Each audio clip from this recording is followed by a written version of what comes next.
ముఖ్యమంత్రి జగన్మోహన్ రెడ్డి నిరుద్యోగులను అన్ని విధాలుగా దగా చేస్తున్నారని టీడీపీ ఎమ్మెల్సీ చిరంజీవి విమర్శించారు. విశాఖ టీడీపీ కార్యాలయంలో ఏర్పాటు చేసిన మీడియా సమావేశంలో ఆయన మాట్లాడుతూ ప్రతిపక్ష నేతగా జగన్ రాష్ట్రంలో 23,000 టీచర్ పోస్టులు 1,80,000 ఉద్యోగులు ఖాళీగా ఉన్నాయని, అధికారంలోకి వచ్చిన వెంటనే వాటిని భర్తీ చేస్తామని చెప్పి మోసం చేశారని మండిపడ్డారు. ఇప్పుడు కేవలం 6,000 పోస్టులకు మాత్రమే డిఎస్సి నోటిఫికేషన్ ఇస్తామని దారుణమని ఆవేదన వ్యక్తం చేశారు. టీడీపీ హయాంలో చంద్రబాబు 1996, 1998, 2000, 2001, 2003, 2018 సంవత్సరాలలో డిఎస్సి ద్వారా ఉపాధ్యాయ నియామకాలు జరిపారని ఆయన పేర్కొన్నారు. విద్యుత్ రంగంలో 1,200కు పైగా ఇంజనీర్ పోస్టులు ఖాళీగా ఉన్నా పట్టించుకోవడం లేదని ఆక్షేపించారు. ప్రస్తుతం మన ముఖ్యమంత్రి గారు ప్రతిపక్ష నేతగా ఉన్నప్పుడు చాలా ఆవేశపూరితంగా నిరుద్యోగులకు ప్రతినిధిగా, నిరుద్యోగులకు ఒక నాయకుడిగా చాలా ఆవేశపూరితంగా మాట్లాడేవారు.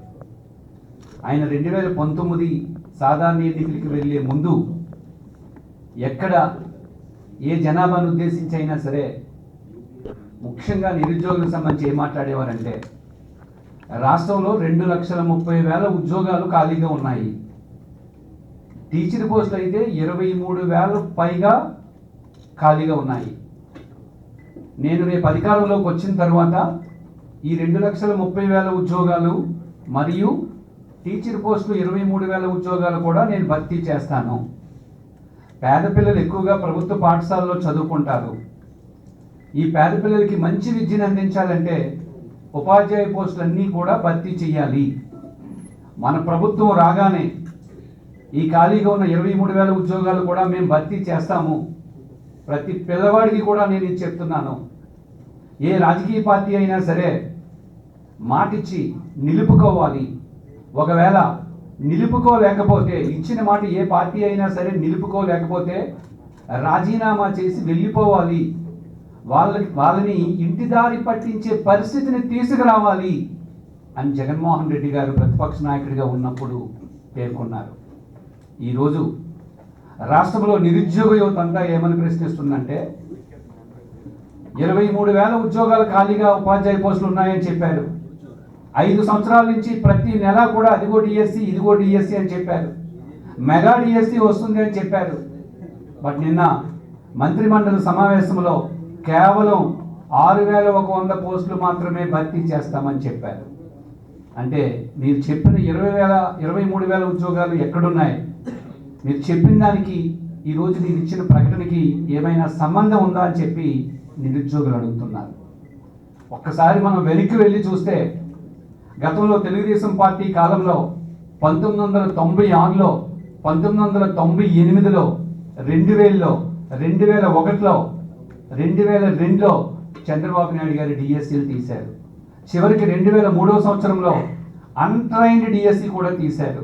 అన్ట్రైన్డ్ డిఎస్సి అంటే డిఎస్సి రాయాలంటే డిఎడ్ కానీ బిఎడ్ కానీ పూర్తి చేయాలి.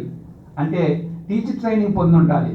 టీచర్ ట్రైనింగ్ పొందకుండానే టీచర్ పోస్టులు తీసి ఉద్యోగం వచ్చిన తర్వాత ట్రైనింగ్ ఇచ్చే అన్ట్రైన్డ్ డిఎస్సి కూడా చంద్రబాబు నాయుడు గారు తీశారు. 2014, 2019లో 2014, 2019 ఆ 5 సంవత్సరాల్లో చంద్రబాబు నాయుడు గారు 2 సార్లు డిఎస్సి తీశారు. ఒకటి 2014లో 10,000 టీచర్ పోస్టులు తీస్తే 2018లో సుమారు 7,900 పోస్టులు తీశారు. అంటే ఆ 5 సంవత్సరాల కాలంలో 18,000 టీచర్ పోస్టులు నారా చంద్రబాబు నాయుడు గారు భర్తీ చేశారు. అలా చేసినప్పుడు ఈ జగన్మోహన్ రెడ్డి గారు ఏమన్నారంటే, 23,000 టీచర్ పోస్టులు ఖాళీగా ఉంటే 7,000 భర్తీ చేయడం ఏంటి అని ప్రశ్న వేశారు. సో ఇప్పుడు మేము అడిగేది ఏంటంటే, మొన్న శాసన మండలిలో 2023 సెప్టెంబర్లో శాసనసభ శాసన మండలి సమావేశాలు జరిగాయి. ఈ శాసన మండలిలో మేము ఒక ప్రశ్న వేసాం ఎమ్మెల్సీలుగా.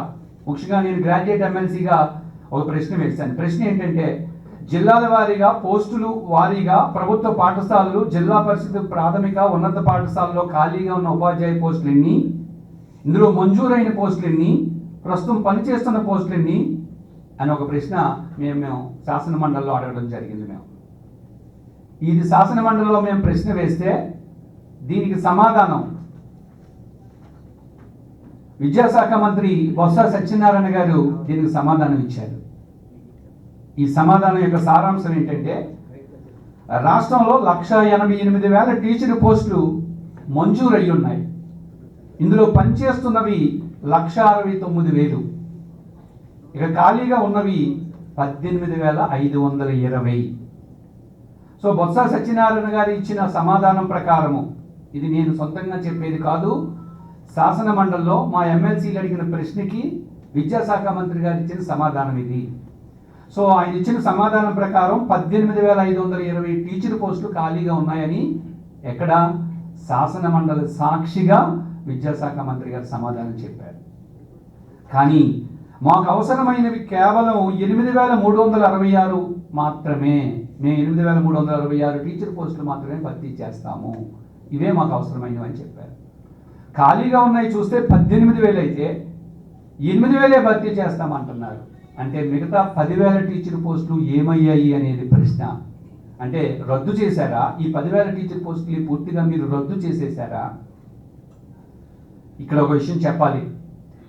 ఈ ప్రస్తుత వైసీపీ ప్రభుత్వం 117 జీవోని తీసుకొచ్చింది. 117 జీవోని తీసుకొచ్చి 3, 4, 5 తరగతుల్ని హై స్కూల్లో మెర్జి చేసేసింది. ఇలా మెర్జి చేయడం వల్ల ప్రాథమిక పాఠశాలలో ఉపాధ్యాయ పోస్టులు అన్నీ కూడా రద్దు చేయబడ్డాయి. రెండవది, ఓన్లీ ఇంగ్లీష్ మీడియంను మాత్రమే ప్రవేశపెట్టి తెలుగు మీడియంను పూర్తిగా ఆంధ్రప్రదేశ్ రాష్ట్రంలో తీసివేశారు. జాతీయ విద్యా విధానం కూడా ఏం చెప్తుందంటే, ప్రాథమిక పాఠశాలలో విద్యని మాతృభాషలో అందిస్తే పిల్లవారు ఆలోచించే శక్తి పెరుగుతుంది, వారి సృజనాత్మక శక్తి పెరుగుతుందని చెప్పారు.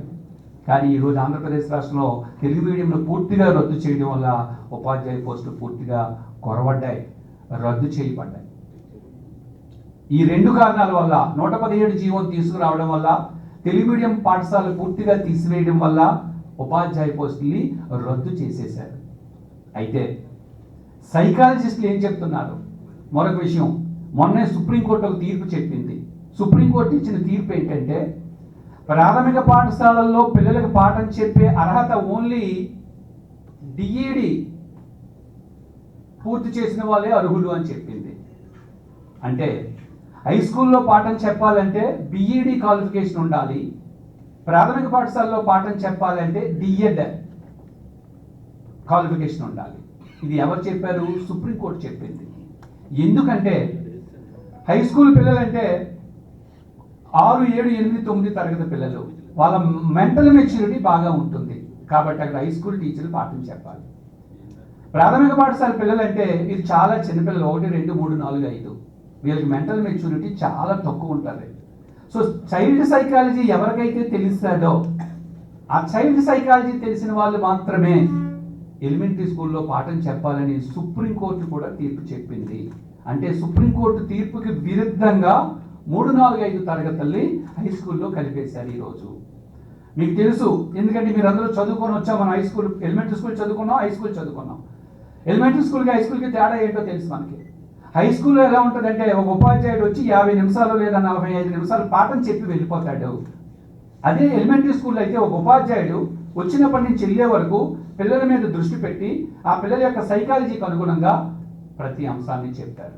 బట్ ఈరోజు రాష్ట్రంలో ఏం జరిగిందంటే 3, 4, 5 తరగతులు తీసుకొచ్చి హై స్కూల్లో కలిపేశారు.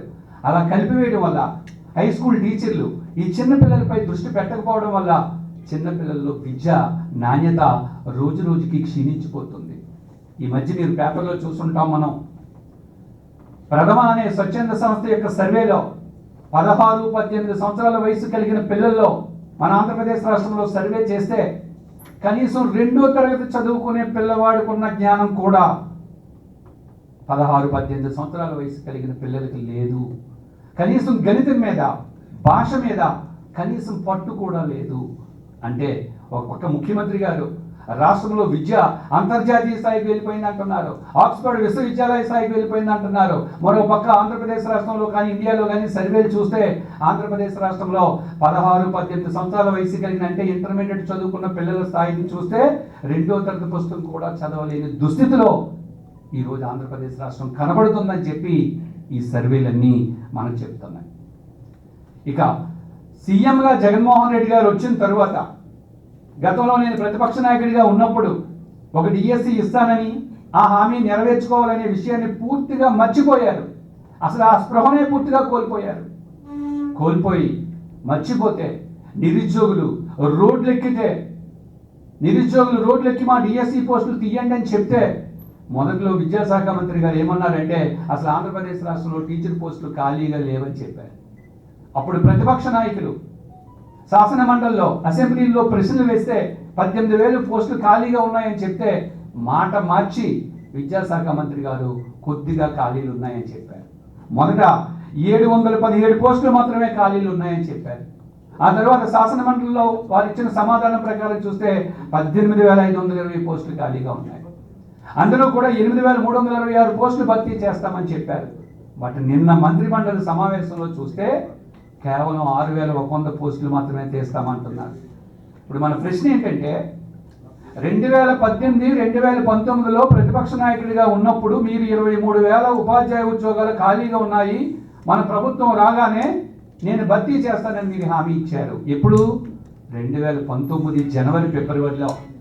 మరి ఇప్పుడు 2024 అంటే 5 సంవత్సరాలు ఇంచుమించుగా అవుతున్నది. ఈ 5 సంవత్సరాల్లో ఎన్ని టీచర్ పోస్టులు ఖాళీలు ఏర్పడ్డాయి? అప్పటికి మీ నోట్లో మీరు చెప్పిన దాని ప్రకారం చూస్తే 23,000. ఈ 5 సంవత్సరాల్లో ఖాళీలు ఏర్పడ్డ ఉపాధ్యాయ పోస్టులు ఎన్ని? ఈ ఖాళీలు ఏర్పడ్డ ఉపాధ్యాయ పోస్టులు ఆ 23,000 కలిపితే కనీసం 30,000 నుంచి 40,000 ఖాళీలు ఉంటాయని, 30,000 మెగా డిఎస్సి ఇస్తారని నిరుద్యోగులు ఎదురు చూస్తుంటే, నిరుద్యోగులు కళ్ళల్లో ఒత్తులు పెట్టుకొని చూస్తుంటే, కళ్ళు కాయలు కాసేలా చూస్తుంటే మీరు మెగా డిఎస్సి అని చెప్పి దగా చేసి నిరుద్యోగుల్ని మోసం చేసి ఈరోజు 6,100 ఉద్యోగాలు భర్తీ చేస్తామని చెప్పడం ఎంతవరకు న్యాయం? అది కూడా మీరు శాసన మండలిలో ఇచ్చిన ఈ 18,000 కేవలం పాఠశాల విద్యకు సంబంధించింది, జిల్లా పరిషత్తు మండల పరిషత్తుకు సంబంధించింది మాత్రమే. బట్ ఈరోజు నిన్న మీరు ఇచ్చిన మంత్రి మండలిలో మీరేం చెప్తున్నారు? పాఠశాల విద్యలో, గిరిజన శాఖలో, సాంఘిక సంక్షేమ శాఖ, బీసీ, మున్సిపాలిటీ అన్ని రకాల ఉపాధ్యాయ పోస్టులు కలిపి 6,100 అంటున్నారు. అంటే అసలు రాష్ట్రాన్ని పరిపాలించే మీకైనా ఒక స్పష్టమైన అవగాహన ఉందా అని ఈరోజు మేము ప్రశ్నిస్తున్నాం. మీకే అవగాహన లేనప్పుడు మీరు రాష్ట్ర ప్రజలకి మంచి పరిపాలన ఎలా ఇవ్వగలరని చెప్పి మేము ప్రశ్న వేస్తున్నాం. రెండవది, నాకు రాయలసీమ నుంచి నేను ఎమ్మెల్సీగా గెలిచి ఇప్పుడు సుమారు 11 నెలలు అవుతుంది. ఈ 11 నెలల నుంచి కూడా రాయలసీమ నుంచి వివిధ రకాల ఫోన్లు వస్తూ ఉంటాయి. ముఖ్యంగా రాయలసీమ నుంచి చాలామంది ఇంజనీరింగ్ గ్రాడ్యుయేట్స్ ఉన్నారు. అక్కడ ఇంజనీరింగ్ గ్రాడ్యుయేట్స్ అడిగేవి ఏంటంటే, సార్ రాష్ట్ర వ్యాప్తంగా విద్యుత్ రంగంలో ఏఈఈ పోస్టులు 1000 పోస్టులు పైగా ఖాళీగా ఉన్నాయని చెప్తున్నారు. వాళ్ళు ఆర్టీఐ పెట్టారు. ఇది ఏపీ ట్రాన్స్కో, వారు ఏపీ ట్రాన్స్కోకి ఆర్టీఐ యాక్ట్ కింద అడిగితే ఏపీ ట్రాన్స్కోలో ఏఈఈ ఎలక్ట్రికల్ 425 పోస్టులు ఖాళీగా ఉన్నాయని చెప్పి ఆన్సర్ ఇచ్చారు. ఎవరిచ్చారు? ఇది the state public information officer. So RTI act కింద పెడితే, నిరుద్యోగులు ఆర్టీఐ యాక్ట్ కింద పెడితే 425 పోస్టులు ఖాళీగా ఉన్నాయని చెప్పి సమాధానం ఇచ్చారు. ఎందులో? ఇది కేవలం ఏపీ ట్రాన్స్కోలో. ఇక ఏపీ జెన్కోలో ఎన్ని పోస్టులు ఖాళీగా ఉన్నాయని చెప్పి ఆర్టీఐ కింద అడిగారు. అడిగితే దీంట్లో 310 పోస్టులు ఖాళీగా ఉన్నాయని చెప్పి ఆర్టీఐ కింద అధికారులు సమాధానం ఇచ్చారు. ఇక మూడవది డిస్కమ్, అంటే AP SPDCL, southern power distribution corporation limited. AP ఎస్పీడీసీఎల్లో ఎన్ని పోస్టులు ఖాళీగా ఉన్నాయని చెప్పి నిరుద్యోగులు అడిగితే 118 పోస్టులు ఖాళీగా ఉన్నాయని చెప్పి ఆర్టీఐ క్రింద ప్రభుత్వ అధికారులు ఇచ్చిన సమాధానం. ఇలా ట్రాన్స్కో, జెన్కో, డిస్కమ్ ఈ మూడిట్లో కూడా సుమారు 1,230 పోస్టులు ఖాళీగా ఉన్నాయి. 1,230 పోస్టులు ఖాళీగా ఉన్నాయని AP SEB, assistant executive engineers association, ఇది ఒక రిప్రజెంటేషన్. ఈ రిప్రజెంటేషన్ ఇచ్చింది ఎవరు అంటే ఆంధ్రప్రదేశ్ స్టేట్ ఎలక్ట్రిసిటీ బోర్డు వారు, అందులో పనిచేసే అసిస్టెంట్ ఎగ్జిక్యూటివ్ ఇంజనీర్స్ అసోసియేషన్ వారు. వీరు ట్రాన్స్కో, జెన్కో, డిస్కమ్లో సుమారు 1,230 పోస్టులు ఖాళీగా ఉన్నాయని, వెంటనే భర్తీ చేయాలని వీరు విద్యుత్ శాఖ ప్రిన్సిపల్ సెక్రటరీ గారికి లేఖ రాశారు. ఎందుకంటే ఒక్కొక్క ఏఈకి 3-4 మండలాలు వర్క్ అప్పగిస్తున్నారు. వర్క్ లోడ్ ఎక్కువైపోయింది వారికి. వర్క్ లోడ్ ఎక్కువైపోవడం వల్ల ప్రజలకు సమర్థవంతమైన పరిపాలన అందించలేకపోవడం వల్ల ముందు ఆ ఏఈ పోస్టులు భర్తీ చేయండి అని చెప్పి ఏఈలు ఇచ్చిన రిప్రజెంటేషన్. నాకు రాయలసీమ నుంచి విపరీతమైన కాల్స్ వస్తూ ఉంటాయి. సార్ చాలా అన్యాయం మాకు, మేము బీటెక్లు పూర్తి చేసుకున్నాం, 5 సంవత్సరాలు అవుతుంది, ఇప్పటికి వచ్చి విద్యుత్ రంగంలో ఒక పోస్టు కూడా తీయలేదు. గతంలో పోస్టులు చంద్రబాబు నాయుడు గారి కాలంలోనే ఈ డిస్కంలో కానీ ట్రాన్స్కంలో కానీ జెన్కోలో కానీ చంద్రబాబు నాయుడు గారి కాలంలోనే పోస్టులు తీశారండి. జగన్మోహన్ రెడ్డి గారు వచ్చి ఒక్క పోస్టు కూడా మాకు తీయలేదండి. దయచేసి ఆ ప్రిన్సిపల్ సెక్రటరీ గారిని అడగండి, ఆ విద్యుత్ శాఖ మంత్రి గారిని అడగండి, మా వంతు మీరు రిప్రజెంటేషన్ చేయండి అని చెప్పి నాకు రాయలసీమ వ్యాప్తంగా, నేను ఆంధ్ర అయితే మాట్లాడను, రాయలసీమ నుంచి విపరీతమైన నాకు కాల్స్ వస్తున్నాయి. వాళ్ళే నాకు ఇవి వాట్సాప్లో పంపించి సార్ మా గోడు వినండి అని చెప్పారు. ఇది చాలా అన్యాయం.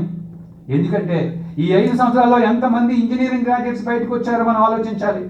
మరి ఇంజనీరింగ్ గ్రాడ్యుయేట్స్ కొరకు మీరు తీసిన పోస్టులు ఏవి?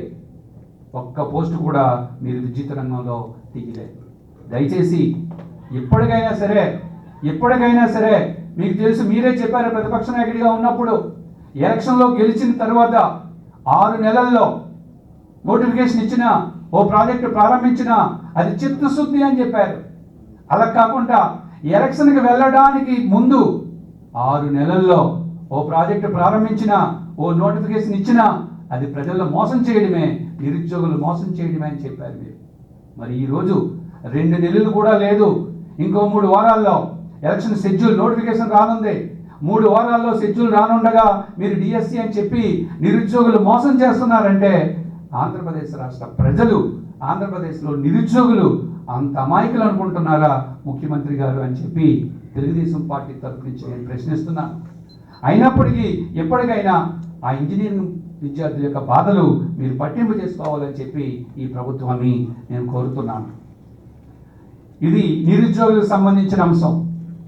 మరొక ఇంపార్టెంట్ అంశం, మొన్న భీముల్లో మన ముఖ్యమంత్రి గారు ఒక సభను పెట్టారు.